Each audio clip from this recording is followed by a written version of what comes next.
ఈనాటి సభకు ఇచ్చేసిన పెద్దలు, వేదిక పెద్దలందరికీ, మీరు చూస్తున్నటువంటి నాతోటి సోదరులందరికీ నా యొక్క నమస్కారం అండి. నా పేరు కట్టా పద్మ. నేను BJP SC Morcha state vice ప్రెసిడెంట్గా వ్యవహరిస్తున్నాను. అంతకుముందు ఉత్తరాంధ్ర 6 జిల్లాలకి మహిళా విభాగంలో జోనల్ ఇన్ఛార్జ్గా వ్యవహరించాను.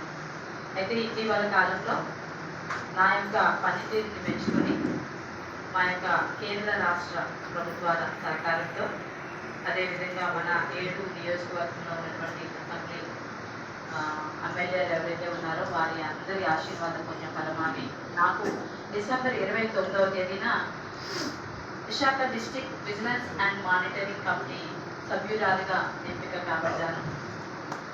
సో నా పనితీరు ప్రజలందరికీ ఆమోదదాయకంగా ఉంటుందని భావించి నేను ఈ యొక్క పదవిని తీసుకోవడం జరిగింది. మరి సోదరులు ఈరోజు కాకల రమణ గారు కూడా, ఆయన కూడా Visakha district business and monitoring committee మెంబర్గా ఎంపికైనందుకు వారికి మనస్ఫూర్తిగా అభినందనలు తెలియజేస్తున్నాను. సోదరులు అడిగారు, Visakha district business and monitoring committee member అంటే కాస్త వివరించండి అన్నారు. ఇటీవల నేను నా కలెక్టర్ గారితో మీటింగ్కి వెళ్ళడం జరిగింది. సో అక్కడ ఉన్నతాధికారులు ప్రతి ఒక్కరు అక్కడికి వచ్చారండి. ఇది అందరూ శ్రద్ధగా వినండి. డిస్ట్రిక్ట్ బిజినెస్ మానిటరింగ్ కమిటీ అంటే అన్ని విభాగాలు ఉంటాయండి. ఉదాహరణకి మన యొక్క కేంద్ర రాష్ట్ర ప్రభుత్వం యొక్క పథకాలు ఏవైతే ఉన్నాయో, స్కీమ్స్ ఉన్నాయి, చాలా స్కీమ్స్ ఉన్నాయి. ప్రతి ఒక్కరికి కూడా ఇళ్ల నిర్మాణం కావచ్చు, అదేవిధంగా ఇండస్ట్రియల్ జోన్ సంబంధించి ఇండస్ట్రీస్ ఎవరైనా పెట్టుకోవాలంటే వారికి కావచ్చు, అలాగే స్కిల్ డెవలప్మెంట్ సెంటర్స్, అదే రకంగా banking sector, schools, hostels, anganwadi schools, అలాగే చిన్న చిన్న పారిశ్రామిక ఏదైనా కానీ పెట్టుకోవచ్చు, చిన్న చిన్న వ్యాపారాలు పెట్టుకోవచ్చు. అదేవిధంగా ప్రతి మహిళ కూడా తన కాళ్ళ మీద తను నిల్చోవడానికి స్కిల్ డెవలప్మెంట్ సెంటర్స్ ద్వారా అనేక శిక్షణలు ఉన్నాయన్నమాట. వారు చక్కగా అక్కడ ట్రైనింగ్ పూర్తి చేసుకున్న తర్వాత వాళ్ళకి ఉపాధి నిమిత్తం 0 వడ్డీకి 0 వడ్డీకి ఆ యొక్క రుణాలు వస్తాయి. వాటి ద్వారా కూడా వారు వ్యాపారం చేసుకోవచ్చు. అదేవిధంగా ముద్రా రుణాలు ఉన్నాయి. అదేవిధంగా చాలామందికి ఫుడ్ మిషన్స్ ద్వారా శిక్షణ ఇవ్వడం జరుగుతుంది.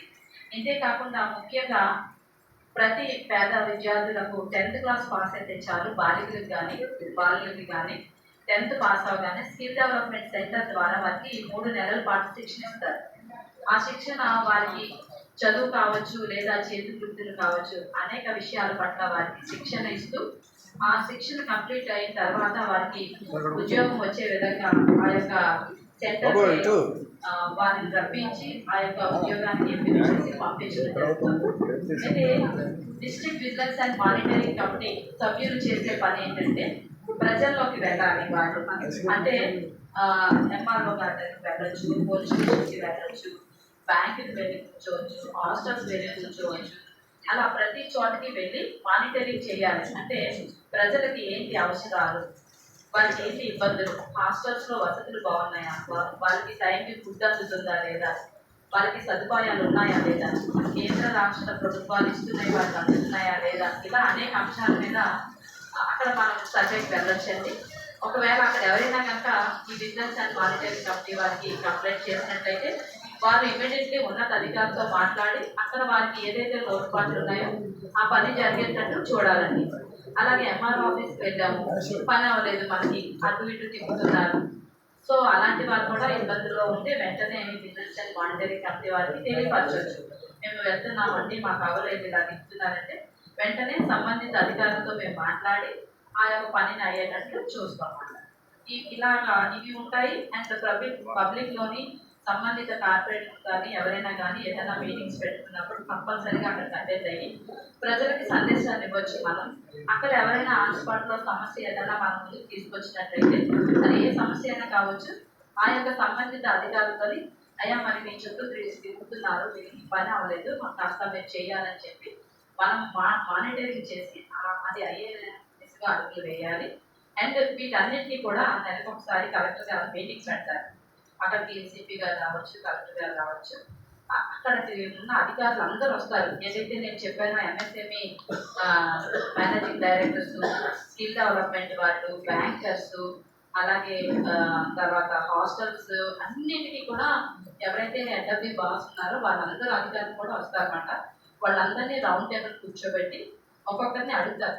అడిగినప్పుడు వాళ్ళు చెప్తారన్నమాట. వాళ్ళు ఏమేమి పథకాలు ఇస్తున్నారు, అమలు చేస్తున్నారు, ఎంతమంది అప్లై చేసుకున్నారు, ఎన్ని ఖాళీ ఉన్నాయి అన్నది వాళ్ళు వివరిస్తారు. అవన్నీ మేము తెలుసుకొని నోట్ చేసుకొని అవి మళ్ళీ ప్రజలకి చెప్పే విధంగా మేము ప్రయత్నం చేయాలి. ఇంకోటి ఏంటంటే కలెక్టర్ గారి దృష్టికి మేము వెళ్ళేటప్పుడు కూడా రిపోర్ట్ తీసుకెళ్తామన్నమాట. మా దగ్గరికి ఎన్ని కంప్లైంట్స్ వచ్చాయి, ఎన్ని మేము సాల్వ్ చేశాము, ఏ ఏ హాస్టల్స్ విజిట్ చేశాము, ఏ ఏ స్కూల్కి వెళ్ళాము, ఏ ఏ హాస్పిటల్కి వెళ్ళాము, ఇలా ప్రతిదీ కూడా రిపోర్ట్ తీసుకెళ్ళచ్చు. ఇదేంటంటే Visakha district vigilance and monitoring committee అంటే విశాఖపట్నంలో ఉన్నటువంటి నలుమూలలలో ఎక్కడైనా సరే మేము వెళ్ళి ఆ యొక్క వర్క్ చేయాలండి. ఇది సేవ మాత్రమే. అంటే ఎవరైతే దేశానికి సేవ చేయాలని ముందుకు వస్తారో వాళ్ళు ఫుల్ టైమర్స్గా పనిచేస్తారు. అలాంటి వాళ్ళని ఎంపిక చేసి సంబంధిత అధికారులు వారికి ఈ పదవి ఇవ్వడం జరుగుతుందండి. ఇది ఆషామాషి కాదు. ప్రతి ఒక్కరు కూడా చేస్తామని ముందుకు వస్తారు, కానీ అందరికీ ఇవ్వడం కుదరదు. అందరిలో కొంతమందిని మాత్రమే ఎంపిక చేసి ఇవ్వడం జరుగుతుంది. అదేవిధంగా మరి విశాఖ డిస్టిక్లో దాదాపు 6 మందికి ఇచ్చారండి Visakha district vigilance and monitoring committee. అందులో దళితులమైనటువంటి నాకు మరి రాములు గారికి ఇవ్వడం మా అదృష్టం అండి. మరి మేము దళితుల పట్ల మేము హెల్ప్ చేయాలని అనుకుంటున్నాం. కాబట్టి ఎస్సీ అట్రాసిటీ కేసెస్ కానీ ఏదైనా సమస్య ఉన్నా కూడా అందరూ వచ్చి మాకు సంప్రదించినట్లయితే మేము సంబంధిత అధికారులతో మాట్లాడి అవసరమైతే సిపి గారితో కూడా మాట్లాడి అది సాల్వ్ అయ్యే దిశగా మేము ప్రయత్నం చేస్తామండి. నాకు ఇంతటి చక్కటి అవకాశం ఇచ్చినటువంటి పెద్దలకి వేదిక ఉన్నటువంటి ప్రతి ఒక్కరికి